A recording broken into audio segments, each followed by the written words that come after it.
মৰমৰ ছাত্ৰ ছাত্ৰীসকল, তোমালোকলৈ প্ৰীতি আৰু শুভেচ্ছা যাচিছোঁ। আজি আমি তৃতীয় শ্ৰেণীৰ পাঠ নম্বৰ 7 লৈ আহিছোঁ আৰু পাঠৰ নাম হৈছে সবৰমতী আশ্ৰমত গান্ধীজী। আজি আমি এই সবৰমতী আশ্ৰমত গান্ধীজী পাঠটোৰ মূল কথাখিনি তোমালোকৰ সন্মুখত অৱগত কৰাম আৰু লগতে এই পাঠটো মূল কথাখিনি শেষ হোৱাৰ লগে লগে আমি কিছু পাঠভিত্তিক ক্ৰিয়া আলোচনা কৰিম। এতিয়া তোমালোকে পাঠটো ভালদৰে মন দি শুনা। এবাৰ এজন দূৰৈৰ মানুহে গান্ধীজীক এখন গুৰুত্বপূৰ্ণ সভালৈ মাতিবলৈ আহিছিল। পুৱা 9 বজাত সভাখন হ'ব বুলি কৈ তেওঁ নমস্কাৰ জনাই বিদায় লৈছিল। গান্ধীজীয়ে সভাখনলৈ যাবলৈ ওচৰৰে এজন ঘোঁৰাগাড়ী চালকক পুৱা 8 বজাত মাতি পঠিয়াইছিল। কিন্তু 8 বাজি পাৰ হৈ গ'ল, পছোৱানজন নাহিল। তেতিয়া গান্ধীজীয়ে আন এজন ওচৰৰ মানুহক এখন চাইকেল যোগাৰ কৰিব দিলে। মানুহজনে তৎক্ষণাত চাইকেল এখন আনি গান্ধীজীক দিলে। গান্ধীজীয়ে মানুহজনক ধন্যবাদ জনাই ক'লে, সকলো কাম সময়মতে হোৱাটো তেওঁ বাঞ্ছা কৰে। গান্ধীজী সময়মতে সভাগৃহ পালে আৰু নিৰ্দিষ্ট সময়ত ঘৰলৈও উভতিল। এনেতে পছোৱানজনো আহি গান্ধীজীৰ আশ্ৰমত উপস্থিত হ'ল।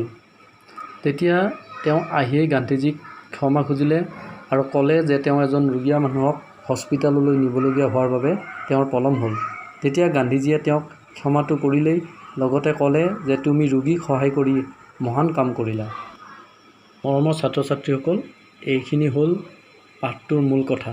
ইতিমধ্যে তোমালোকে পাঠটোত কেইখনমান ছবি দেখিছা আৰু সেই ছবিকেইখনত কেইজনমান মানুহে কথা পাতি থকা দেখা পাইছা। আমি সেই ছবিখনৰ কথাখিনিয়েই আজি এইদৰে ব্যাখ্যা কৰিলোঁ। এতিয়া আমি পাঠভিত্তিক ক্ৰিয়াকলাপলৈ আগবাঢ়ি যাওঁ ব'লা। এতিয়া তোমালোকে চিত্ৰত যে দেখিছা, ইয়াৰে প্ৰথম ছবিটো হৈছে সবৰমতী আশ্ৰমৰ গান্ধীজীৰ এটা কোঠালি আৰু এই দুখন হ'ল ঘোঁৰা গাড়ী। আগৰ দিনত এই ঘোঁৰা গাড়ী ব্যৱহাৰ কৰা হৈছিল। পাঠটো এতিয়া আমি বুজি পালোঁ। এতিয়া আমি আহিম পাঠভিত্তিক প্ৰশ্ন উত্তৰসমূহলৈ। আমি কিছুমান প্ৰশ্নৰ উত্তৰ কৰিবলৈ যত্ন কৰিম। মৰমৰ ছাত্ৰ ছাত্ৰীসকল, আমি প্ৰশ্নবোৰলৈ চাওঁ আহাচোন।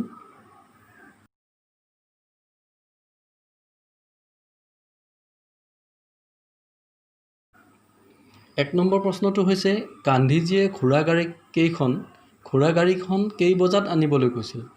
উত্তৰ, 8 বজাত আনিবলৈ কৈছিল। 2 নম্বৰ প্ৰশ্ন, সময়মতে কোন আহি নাপালে?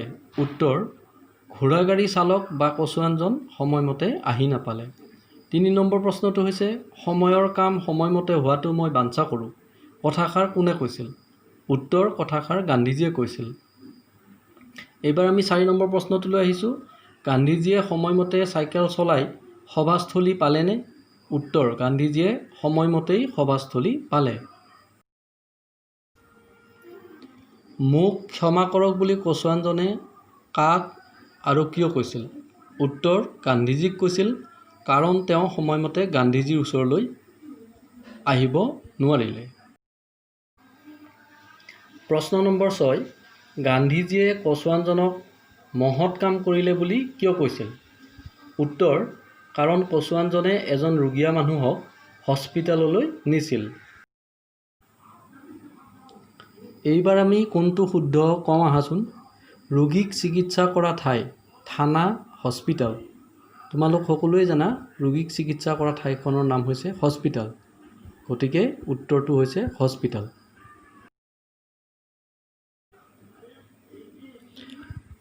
ঘোঁৰাগাড়ী চলোৱা মানুহ, গাড়োৱান, কচোৱান? উত্তৰ, কচোৱান।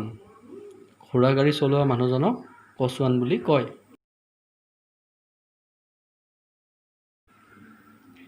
ঋষিমুনি বাস কৰা ঠাই, বিদ্যালয়, আশ্ৰম।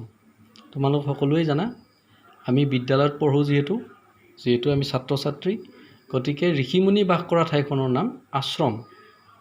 ঋষিমুনি বাস কৰা ঠাই আশ্ৰম।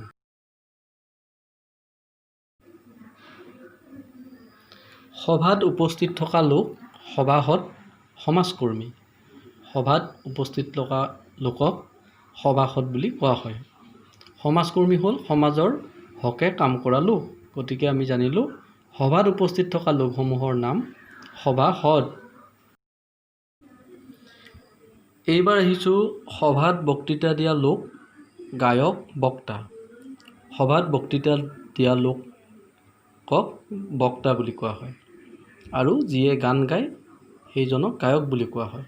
গতিকে তোমালোকে জানিলা সভাত বক্তৃতা দিয়া লোকৰ নাম হ'ল বক্তা।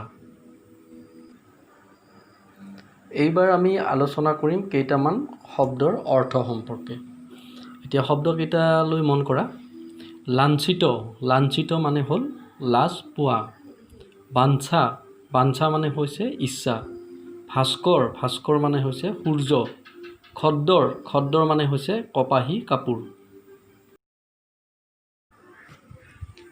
এইবাৰ পাঠৰ লগত সংগতি থকা কেইটামান আমি বিপৰীত শব্দ জানো ব'লাচোন। সুখী, সুখীৰ বিপৰীত অসুখী। সন্মান, অসন্মান। ৰোগী, নিৰোগী। অসুবিধা, সুবিধা।